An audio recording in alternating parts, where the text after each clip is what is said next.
Assalamualaikum warahmatullahi wabarakatuh. Hai guys, welcome back to my channel.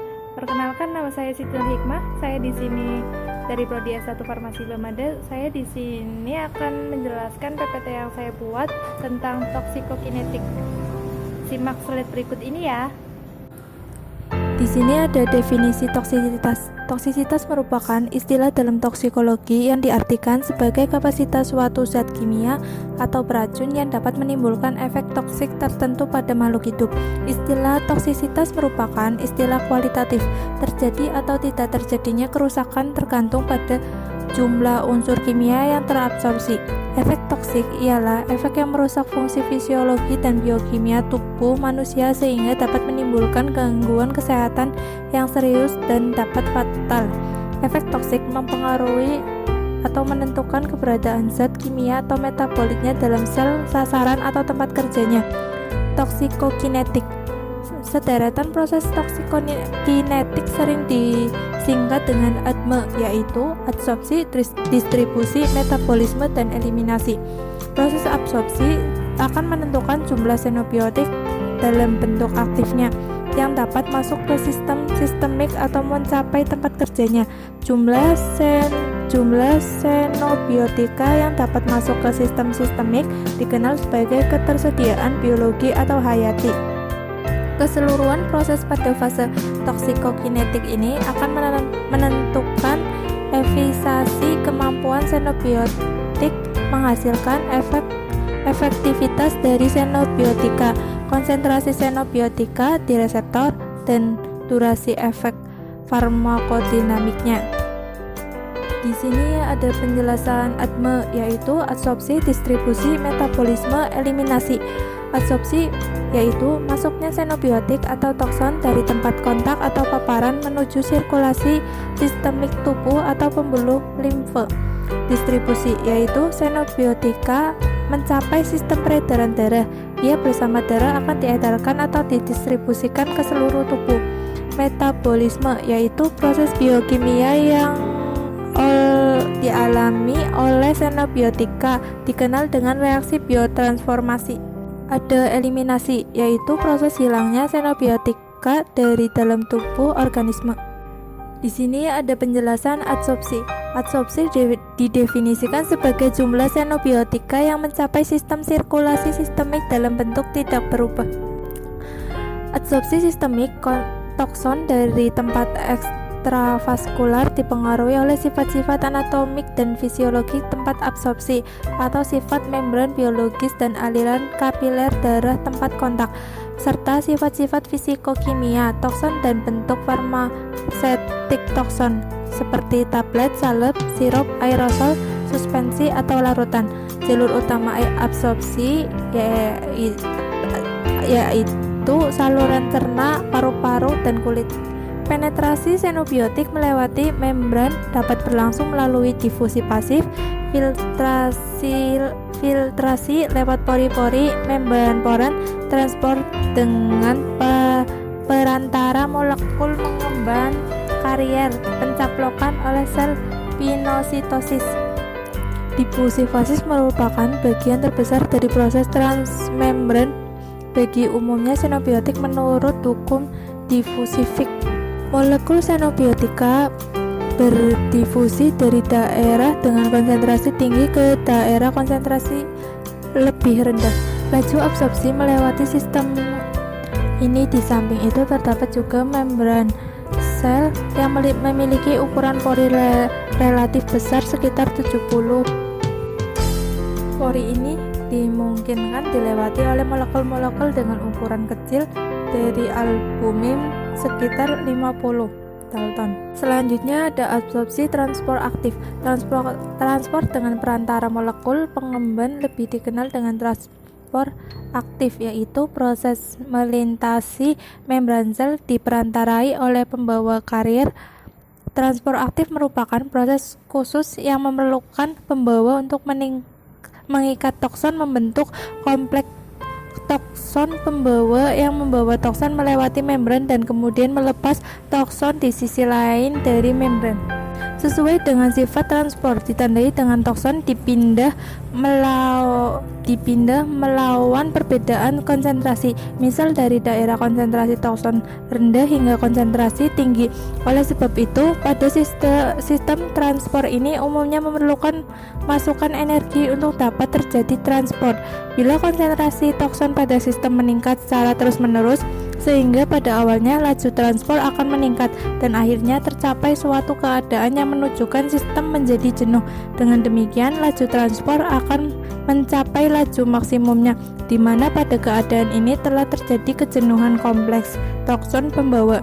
Oleh karena itu, tokson-tokson yang mempunyai struktur serupa dapat berkompetisi untuk membentuk kompleks tokson pembawa pada tempat absorpsi, sehingga dapat terjadi antagonisme kompetitif untuk menduduki molekul pengemban. Selanjutnya ada proses distribusi. Setelah xenobiotik mencapai sistem peredaran darah, ia bersama darah akan diedarkan atau didistribusikan ke seluruh tubuh. Dari sistem sirkulasi sistemik, ia akan terdistribusi lebih jauh melewati membran sel menuju sistem organ atau ke jaringan-jaringan tubuh. Distribusi suatu xenobiotika di dalam tubuh dapat dipandang sebagai suatu proses transport reversibel suatu xenobiotika dari suatu lokasi ke tempat lain di dalam tubuh. Distribusi adalah suatu proses di mana xenobiotika secara reversibel meninggalkan aliran darah dan masuk menuju interstitium atau cairan ekstrakurikuler dan atau masuk ke dalam sel dari jaringan atau organ. Faktor-faktor yang mempengaruhi distribusi. Yang pertama ada faktor biologis, meliputi laju aliran darah dari organ dan jaringan, sifat membran biologis dan membran pH antara plasma dan jaringan. Yang kedua ada faktor sifat molekul xenobiotik, meliputi ukuran molekul, ikatan antara protein plasma dan jaringan, kelarutan dan sifat kimia. Selanjutnya ada proses metabolisme. Xenobiotik yang masuk ke dalam tubuh akan diperlakukan oleh sistem enzim tubuh, sehingga senyawa tersebut akan mengalami perubahan struktur kimia dan pada akhirnya dapat diekskresi dari dalam tubuh. Metabolisme pada umumnya berlangsung di hati, sebagian kecil di organ-organ lain seperti ginjal, paru-paru, saluran pencernaan, kelenjar susu, otot, kulit, atau di darah. Secara umum, proses biotransformasi dapat dibagi menjadi dua fase, yaitu fase 1 reaksi fungsionalisasi dan fase 2 reaksi konjugasi. Fase pertama ini tokson akan mengalami pemasukan gugus fungsi baru, perubahan gugus fungsi yang ada atau reaksi penguraian melalui reaksi oksidasi, dehalogenasi, dealkilasi, deaminasi, desulfurisasi, pembentukan oksida, hidrolisasi, oksidasi alkohol, dan oksidasi aldehida. Reaksi reduksi atau reduksi azo, reduksi nitro, reduksi aldehida atau keton, dan hidrolisis dari ester amida. Pada fase kedua ini toksin yang telah siap atau metabolisme melalui fase 1 akan terkopel atau membentuk konjugat atau melalui proses sintesis dengan senyawa endogen tubuh seperti konjugasi dengan asam glukuronida, asam amino, asam sulfat, metilisasi, alkilasi, dan pembentukan asam mekoptofurat. Selanjutnya ada proses eliminasi. Yang pertama, metabolisme dan ekskresi dapat dirangkum ke dalam eliminasi. Eliminasi adalah proses hilangnya xenobiotika dari dalam tubuh organisme.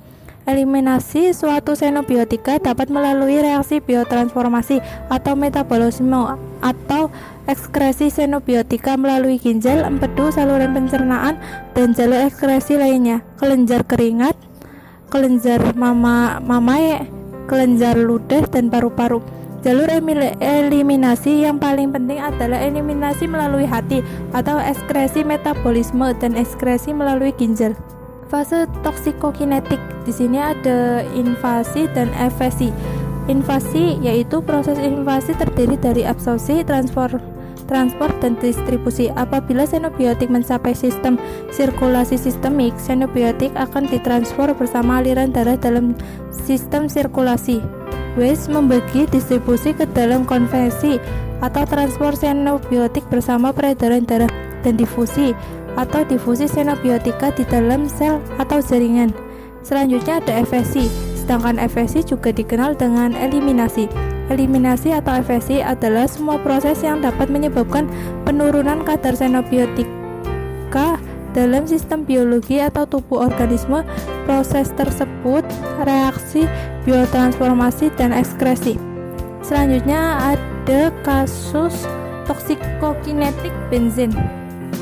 Pajanan utama benzen terhadap tubuh manusia melalui rute inhalasi atau pernapasan. Selain melalui pejanan oral atau mulut dan dermal pada kulit, juga dapat terjadi. Benzen terabsorpsi kemudian dengan cepat didistribusikan ke seluruh tubuh dan cenderung terakumulasi di jaringan lemak. Hati memiliki peranan penting dalam menghasilkan beberapa metabolit benzen yang reaktif dan berbahaya. Benzena dengan cepat diabsorpsi melalui saluran pernapasan dan pencernaan. Penyerapan melalui kulit cepat tetapi tidak luas. Hal ini disebabkan karena benzen yang menguap dengan cepat. Distribusi benzen ke seluruh tubuh melalui absorpsi dalam darah. Karena benzen bersifat lipofilik, maka distribusi terbesar adalah dalam jaringan lemak. Metabolit benzen dalam jumlah sedikit terdapat dalam sumsum tulang belakang. Reaksi metabolisme benzen yang lain adalah reaksi dengan glutation atau disebut dengan GSH yang menghasilkan asam S-fenilmerkapturat. Selanjutnya ada mekanismenya. Sekitar 50% dari benzen yang dihirup diabsorpsi setelah pajanan 4 jam pada konsentrasi sekitar 50 ppm. Benzena di udara, jaringan lemak, sumsum tulang belakang, dan urin mengandung sekitar 20 kali konsentrasi benzena lebih banyak daripada yang terdapat dalam darah. Kadar benzena dalam otot dan organ-organ 1-3 kali lebih banyak dibandingkan dalam darah. Eritrosit mengandung benzena sekitar 2 kali lebih banyak di dalam plasma. Langkah pertama adalah enzim sitokrom P450-2S1 mengkatalis reaksi oksidasi benzena menjadi benzena oksidasi yang berkesetimbangan dengan benzena oksepin yang kemudian termetabolisme menjadi fenol atau produk metabolit utama benzen. Fenol kemudian dioksidasi dengan katalis CYP2E1 menjadi katekol atau hidroquinon yang kemudian dengan enzim mielopiroksidase atau MPO dioksidasi menjadi metabolit reaktif 1,2 dan 1,4 benzoquinon. Katekol dan hidroquinon dapat diubah menjadi metabolit 1,2,4 benzoenatriol dengan katalis CYP2E1. Reaksi dengan katalis Fe atau besi yang menghasilkan produk dengan cincin terbuka, yaitu asam transmukonat dengan senyawa intermediate transmukonaldehide yang merupakan metabolit benzena yang hemotoksik atau racun terhadap sistem darah. Sekian penjelasan dari PPT yang saya sampaikan. Jangan lupa like, comment, subscribe, dan juga share ya guys. Kurang lebihnya mohon dimaafkan. Wassalamualaikum warahmatullahi wabarakatuh. Bye bye.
terhadap sistem darah.